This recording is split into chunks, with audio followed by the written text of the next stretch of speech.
Quelque chose de sombre se passe à la frontière que la Finlande partage avec la Russie. Alors que le président russe Vladimir Poutine poursuit son invasion de l'Ukraine, il semble fixer son regard sur l'avenir. Un avenir qui pourrait impliquer une campagne militaire lancée contre la Finlande afin que la Russie puisse reprendre le contrôle du territoire qu'elle a perdu il y a des décennies. La Finlande doit se préparer. Pour ce faire, elle surveille de près ce que fait la Russie à proximité de ses frontières. Elle informe désormais le monde des événements en cours. Et elle prend également des mesures qui pourraient réserver une mauvaise surprise à Poutine s'il décide de franchir le pas et de lancer une campagne militaire directe contre les Finlandais. Le 15 avril, le sous-chef du commandement de la défense de la Finlande, le lieutenant-général Visa Virtanen, s'est entretenu avec un média allemand, Die Welt. Il a affirmé que la Finlande suit la Russie, alors qu'elle construit une tonne de nouvelles infrastructures militaires le long de la frontière que les deux pays partagent. Quel est le but de cette infrastructure ? Vytautas dit que la Russie a l'intention de placer davantage de soldats là-bas prochainement. Le chef de la défense finlandaise a averti l'agence allemande qu'une fois le conflit en Ukraine terminé, la Russie pourrait tourner son attention vers la frontière finlandaise. Il a également souligné que la Russie provoque déjà beaucoup de chaos à cette frontière, même avant d'y amasser des forces. La Russie teste constamment l'article 5, avec des migrations massives, des cyberattaques, des perturbations Global Positioning System et des campagnes d'information et de désinformation, affirme le général. Virtanen fait référence à l'article 5 de la charte de l'OTAN, qui est au cœur de l'Alliance de défense coopérative. Selon l'article 5, une attaque armée contre n'importe quel membre de l'OTAN est considérée comme une attaque contre tous les membres du groupe. Pensez-y comme à une stratégie de tous pour un et un pour tous. Un ennemi de l'OTAN risque la colère de tout le groupe s'il veut attaquer un membre individuel. La Russie repousse les limites de cet article avec ses actions les plus récentes. Selon Vatanen, la Russie installe actuellement de nouveaux équipements, pouvant servir à stationner des troupes russes à la frontière. Pendant la guerre, il y avait environ 20 000 soldats stationnés, et environ 4 brigades en attente, dit-il. Nous voyons maintenant que la Russie construit de nouvelles infrastructures, et dès qu'ils le peuvent, plus de troupes dans cette région. Le résultat, dit-il, est qu'il y aura bientôt plus de troupes à la frontière qu'il n'y en avait avant que Poutine ne lance son invasion de l'Ukraine. C'est une préoccupation majeure pour la Finlande, non seulement à cause des troupes supplémentaires, mais aussi parce que ce n'est pas le premier exemple d'activité à la frontière russe. En septembre, 2023 des preuves émergeaient déjà d'un renforcement à la frontière. Ce mois-là, ILEA a obtenu des images satellites, montrant que la Russie avait rapidement construit 3 grands bâtiments dans la nature, la séparant de la Finlande. Ces bases, qui étaient les proches de la base d'Alakurti, soit à seulement 31 miles de la frontière finlandaise, sont depuis devenues le domicile de la 80e brigade motorisée arctique séparée de Russie. Selon IGHAL-LE, la Russie a créé en 2023 un nouveau site de stockage militaire à environ 175 km de la frontière. Cette accumulation révèle une nouvelle méthode de construction utilisée par la Russie pour ériger rapidement des bases. Le pays crée une structure métallique légère sur laquelle il place un toit en tissu revêtu de plastique pour cacher ce qui entre dans la structure à la vue. Ce type de construction n'est pas assez solide pour arrêter les missiles ou les drones ennemis. Mais dans le but de créer une menace envers une nation qu'il sait ne va pas commencer une guerre avec la Russie, c'est idéal pour le but de Poutine de créer une menace toujours présente. Depuis que ces structures initiales ont été érigées, la Russie a construit un nouveau hangar mesurant près de 13 500 pieds carrés, ce qui est suffisamment grand pour contenir jusqu'à 50 véhicules blindés. Elle a également construit une installation qu'elle peut utiliser pour réparer du matériel militaire, ainsi qu'un camp de tentes où les soldats qu'elle compte amasser à la frontière finlandaise peuvent séjourner. Ce sont tous des signes, dit Virtanen, que la Russie a des plans diaboliques en réserve. Pour l'instant, les troupes et le matériel stocké dans ces bâtiments semblent être dédiés à l'Ukraine. Cependant, si Poutine remporte cette guerre, les structures militaires resteront probablement en place avec leurs soldats et leur matériel, représentant une menace pour la Finlande. Et si Poutine n'est pas satisfait d'étendre son influence en Ukraine, ces nouvelles installations frontalières pourraient devenir le point de départ d'une invasion plus profonde en Europe, une invasion qui pourrait commencer par la Finlande. On pourrait soutenir que Poutine a déjà commencé une guerre avec la Finlande, du moins sur le front non traditionnel. Au-delà de cette accumulation à la frontière, Vytautas a noté que la migration de masse, les cyberattaques et le brouillage Global Positioning System à travers la frontière deviennent de plus en plus courants. Toutes sont des formes de guerre hybride, et toutes sont des outils que Poutine utilise pour essayer d'affaiblir les nations sur lesquelles il jette son dévolu. La migration pose un défi spécifique pour la Finlande. En avril 2024, la Finlande a annoncé qu'elle fermerait ses frontières à tous les immigrants russes pour une durée indéterminée. La décision a fait suite à plusieurs fermetures et réouvertures au premier semestre 2024, indiquant que c'était une décision que la Finlande ne voulait pas prendre. Elle a agi par nécessité. Pourquoi la Russie utilisait-elle l'instrumentalisation des migrants comme moyen de nuire à la Finlande? Mari Rantanen, ministre de l'Intérieur, a justifié la décision du pays. Les autorités finlandaises voient cela comme une situation à long terme. Elle a dit « Rien ce printemps ne nous permet de conclure que la situation a significativement changé. » Autrement dit, la Russie continuait d'envoyer des vagues de migrants vers la Finlande, imposant une fermeture définitive de la frontière. Quelques mois plus tard, la Finlande a adopté une loi permettant à ses gardes-frontières de bloquer les demandeurs d'asile venant de Russie. Cette décision a été prise après l'arrivée de plus de 1300 personnes en provenance de Russie et de Finlande, dont beaucoup de ces migrants venaient de pays comme la Somalie et la Syrie. Généralement, ces immigrants sont attirés par la Russie, qui les fait transiter via la Biélorussie jusqu'en Finlande. Le projet de loi a été adopté par 167 voix contre 31. La Russie a affirmé qu'il n'y avait aucune mauvaise intention derrière cette migration. La Finlande savait mieux. La Russie utilise des tactiques de migration massive et incontrôlée pour forcer un flux désespéré de réfugiés vers l'Europe. L'institution Hoover dit que ces tactiques conduisent à la formation d'une extrême droite grandissante et de vues anti-immigrants dans les pays que la Russie cible, ce qui fait partie de l'aspect de l'armement. La Russie espère qu'en créant un chaos politique, en utilisant la migration comme levier, elle peut alors manipuler ces pays pour qu'ils soient moins efficaces à s'opposer aux objectifs de Poutine. Dans le cas de la Finlande, sa décision d'adopter de nouvelles lois pour empêcher l'afflux de migrants en provenance de Russie a suscité certaines critiques au sein de l'Union européenne ou Union européenne. C'est exactement ce que Poutine voulait. La division, même sur une question où la Finlande devrait avoir un contrôle total, ne fait que créer plus de tumulte. La Russie affaiblit une union politique forte grâce à ses tactiques de migration. Elle a forcé la Finlande à prendre la décision difficile entre protéger ses frontières et garder ses alliés de l'Union européenne satisfaits. Et ce n'est pas tout ce que la Russie fait pour endommager l'intégrité des frontières de la Finlande.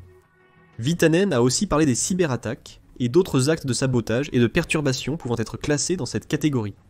En octobre 2024, les services de renseignement de la Finlande ont signalé une augmentation nette du nombre d'activités hostiles auxquelles la Russie participait dans toute la région euro-atlantique. Au-delà de la migration déjà mentionnée, ces activités comprenaient des cyberattaques répétées, et même des incendies volontaires, qui peuvent être liés à Moscou. Le ministre des Transports, des Communications et de l'Intérieur, Lulu Ran, a exposé le problème à l'époque. Nous subissons des perturbations, des actes de sabotage, divers types de dommages et une migration instrumentalisée, entre autres, a-t-elle affirmé. Quant à savoir qui était derrière toutes ces actions, sur la base des informations provenant à la fois des renseignements civils et militaires, nous avons des indications claires qui pointent vers la Russie. Sur le front de la cybersécurité, la Finlande a subi 10 grandes attaques entre 2022 et 2024, dont la plupart peuvent être liées à la Russie. Par exemple, en avril 2023, un groupe de hackers pro-russes appelé No Name Zero a été observé. 5, 7, 1, 6 a lancé une grande campagne de piratage qui a affecté plusieurs sites web parlementaires finlandais. Immédiatement après que la Finlande soit devenue membre de l'OTAN, des pirates inconnus ont également lancé plusieurs attaques par déni de services distribués, ou attaques déni de services distribués contre la Finlande au cours des dernières années. Une attaque déni de services distribués implique qu'un pirate submerge un site web de trafic provenant d'autant de sources que possible, faisant planter le site et le rendant inaccessible aux utilisateurs légitimes. Une telle attaque, lancée en février 2024, a été retracée jusqu'au même groupe de pirates qui avait frappé les sites parlementaires de la Finlande en avril précédent. D'autres attaques, comme celle contre la plateforme financière Raft, ont vu des pirates inconnus voler 3,3 millions de dollars. En bref, la Finlande a un problème de cybersécurité, et il semble que la Russie soit au cœur de celui-ci, tout comme elle le fait avec la question de la migration et les récentes accumulations militaires à la frontière. Il y a aussi le brouillage Global Positioning System dont Viitanen a parlé. Rand a également souligné ces types d'attaques, qu'elle dit que la Russie utilise pour cibler le suivi maritime et aérien. ILE note également qu'il y a eu une augmentation certaine de ces types d'attaques contre la Finlande depuis février 2022, avec la Russie à nouveau suspectée comme le principal coupable. Le problème est si vaste que 3 aéroports dans la partie est de la Finlande, qui est le côté où elle partage une frontière avec la Russie, sont revenus à guider les avions à l'atterrissage à l'aide d'équipements de navigation radio. Plusieurs navires finlandais naviguant en mer Noire ont également connu des dysfonctionnements de leur système de navigation. Ces dysfonctionnements sont dangereux. Ils forcent les navires à s'éloigner de leur route prévue, augmentant ainsi la possibilité d'accident. Un accident n'est pas encore survenu. Mais le fait que la Russie utilise ce type de tactique est un signe que Poutine pense déjà qu'il est en guerre avec la Finlande. La dernière accumulation d'installations militaires à la frontière n'est que la dernière extension d'une campagne qui dure depuis des années. La Finlande tente de contrer le problème de brouillage Global Positioning System. Des chercheurs finlandais de l'Institut national de l'information géographique et forestière développent un appareil pour détecter les tentatives de brouillage en temps réel. L'appareil pourrait alors envoyer des avertissements aux navires et avions affectés, en plus de potentiellement alerter la Finlande sur l'origine de l'attaque de brouillage. Cependant, cet appareil n'étant pas encore disponible, la Finlande devra subir ces tentatives de brouillage jusqu'à ce qu'il le soit. Et cela conduit à une question. La Russie se transforme clairement en une menace contre la Finlande avec ses renforcements frontaliers et ses tactiques de guerre hybride. Mais pourquoi agit-elle ainsi ? La décision finlandaise d'adhérer à l'OTAN est un facteur majeur dans le problème de Poutine avec ce pays. Le dirigeant russe a annoncé la création du district militaire de Leningrad, près de la frontière finlandaise, juste après la décision de l'OTAN. Qu'est-ce qui a déclenché l'intensification des renforcements frontaliers observés récemment ? Évidemment, Poutine nie que ses actions soient motivées par la décision finlandaise concernant l'OTAN. Il a rejeté de telles actions comme étant du pur non-sens dans le passé, tout en ajoutant que la Russie n'a aucune envie de s'engager dans un quelconque conflit avec une nation alignée sur l'OTAN. Mais, comme c'est si souvent le cas, ce que dit Poutine et ce qu'il fait sont deux choses très différentes.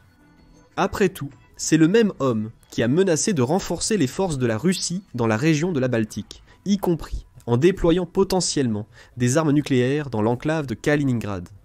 En avril 2022, cette menace a été faite lorsque la Finlande et la Suède œuvraient pour devenir membres de l'OTAN.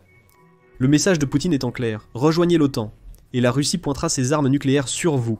La Russie n'a peut-être pas totalement suivi cette menace. Cependant, il est clair que Poutine se sent menacé par l'adhésion de la Finlande à l'OTAN. Tout ce qu'il fait actuellement à la frontière est une réponse à la décision de la Finlande, en plus d'être la façon dont la Russie prépare le terrain pour une éventuelle confrontation future. Il est également difficile d'ignorer le fait que la Finlande fait tout ce qu'elle peut pour soutenir l'Ukraine dans sa lutte contre les forces de Poutine. En février, la Finlande a annoncé qu'elle livrerait 691 millions d'équipements militaires à l'Ukraine, la plupart de ces matériels provenant de l'industrie de défense domestique de la Finlande. Aucune information sur l'équipement spécifique n'a été fournie en dehors de la Finlande, disant qu'elle livrerait en fonction des besoins critiques de l'Ukraine, l'argent étant également réparti sur plusieurs futurs paquets d'aide. Ce geste a également marqué une nouvelle approche de la Finlande, où elle n'avait auparavant fait don que de son stock excédentaire. Ce dernier lot d'aide voit le pays commander de nouveaux produits militaires, qu'il livre ensuite à l'Ukraine. Un communiqué de presse marquant l'annonce a déclaré « Avec ce nouveau programme de soutien, les entreprises et l'expertise finlandaise joueront un rôle central dans le soutien à l'Ukraine. Ces mesures renforceront à la fois les chances de l'Ukraine d'obtenir une paix juste et la résilience à long terme de la sécurité, de l'industrie et de la chaîne d'approvisionnement de la Finlande. » Le programme va aussi fâcher Poutine. La décision de la Finlande concernant l'OTAN et l'accumulation des forces russes à la frontière par le président Poutine, ainsi que ses stratégies de guerre hybride, suivent une logique claire. Il voit la Finlande comme une menace grandissante et une menace que la Russie doit contrer plutôt que tard. Cela soulève une autre question. Comment la Finlande réagit-elle à l'accumulation des forces russes à la frontière ? Elle contre les mouvements de Poutine, avec beaucoup des siens, pour montrer au leader russe qu'elle ne peut pas être intimidée pour se soumettre à sa volonté. L'un des mouvements de la Finlande est l'action même qui a provoqué une grande partie de l'agression de la Russie en premier lieu, sa décision de rejoindre l'OTAN. La Finlande n'a pas pris cette décision à la légère, ayant maintenu une position neutre sur la plupart des enjeux mondiaux pendant des décennies. C'est l'approche que les Finlandais ont suivie depuis la fin de la Seconde Guerre mondiale, les actions de Poutine en Ukraine les poussant à changer de cap. L'ex-premier ministre finlandais Alexander Stubb a affirmé que la décision de la Finlande d'adhérer à l'OTAN était définitive. Au moment où Poutine a franchi la frontière vers l'Ukraine, c'était inévitable. La Finlande a une longue histoire avec la Russie, y compris l'invasion de son territoire par l'Union soviétique fin 1939, au début de la Seconde Guerre mondiale. Pour éviter une occupation totale, la Finlande a dû abandonner 10% de son territoire pour faire reculer les soviétiques. Les actions de Poutine en Ukraine servent de rappel effrayant de l'expansionnisme russe. L'adhésion de la Finlande à l'OTAN était naturelle, et pire pour Poutine, elle ne l'a pas fait pour faire le nombre. Comptant sur les membres les plus puissants de l'organisation, comme les États-Unis, le Royaume-Uni et la France, pour la défendre, la Finlande a joué un rôle très actif. Comme le note la British Broadcasting Corporation, le pays conscripte 21 000 personnes par an et dispose d'une énorme force de réserve de 900 000. En temps de guerre, cela équivaut à ce que le pays ait une armée active de 280 000, bien moins que la Russie, mais assez pour mener un combat respectable. La Finlande s'est également imposée comme un pays important dès le début de son adhésion à l'OTAN. Elle était partenaire du groupe depuis 1994. Selon le Wilson Center, l'adhésion était soutenue par 89% de la population qui se déclarait satisfait de la décision. Au cours de sa première année d'adhésion, la Finlande faisait partie des relativement rares membres de l'OTAN qui ont dépassé le seuil recommandé par l'organisation de 2% du produit intérieur brut consacré à la défense. La Finlande a consacré 2,3% de son produit intérieur brut à la défense en 2024. Elle a également joué un rôle clé dans l'aide à l'accueil de la branche nordique de l'opération Steadfast Defender de l'OTAN, qui est le plus grand exercice militaire que l'OTAN ait réalisé en décennies. Le pays participe également à des réunions importantes, et participe à des formations en cybersécurité dirigées par d'autres membres de l'OTAN. En bref, il s'assure que l'OTAN sait qu'il a l'intention de participer autant qu'il le peut. Poutine prête attention à cela, et tout ce qu'il peut faire, c'est regarder les liens de la Finlande avec ses alliés de l'OTAN se renforcer en réponse à ses menaces et à ses renforcements militaires. Les dépenses militaires de la Finlande démontrent à la Russie sa détermination à protéger son territoire. Il est impressionnant que la Finlande ait dépassé ses objectifs de dépenses de l'OTAN lors de sa première année en tant que membre.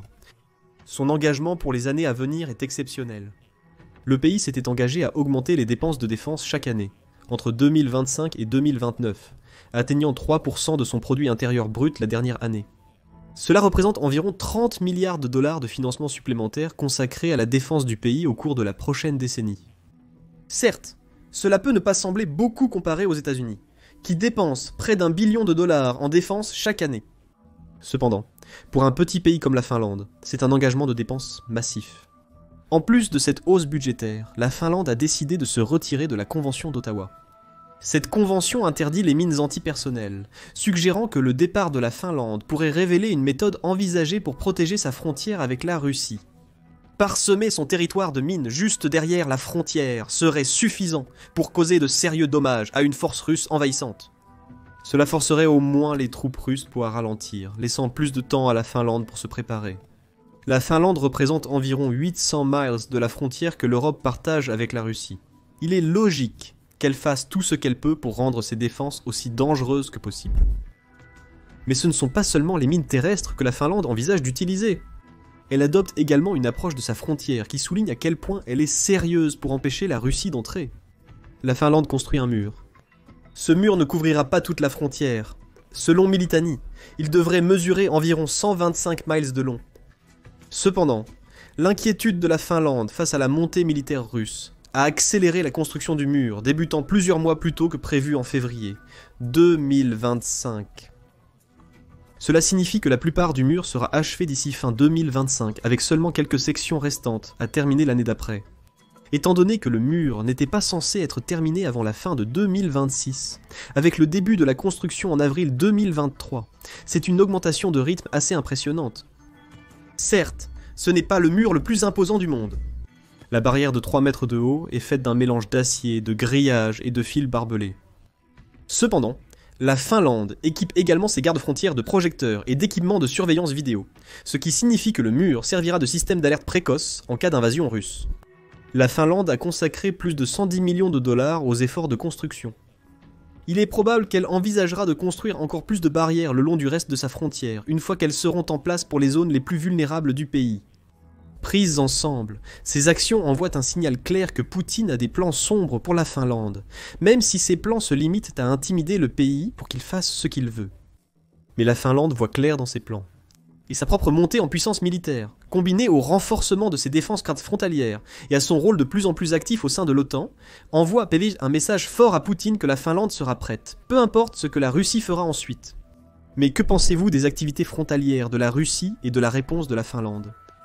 Poutine envisage-t-il d'envahir la Finlande s'il remporte la guerre en Ukraine ? Comment pensez-vous que la Finlande se défendra, en tenant compte du fait qu'elle est membre de l'OTAN ?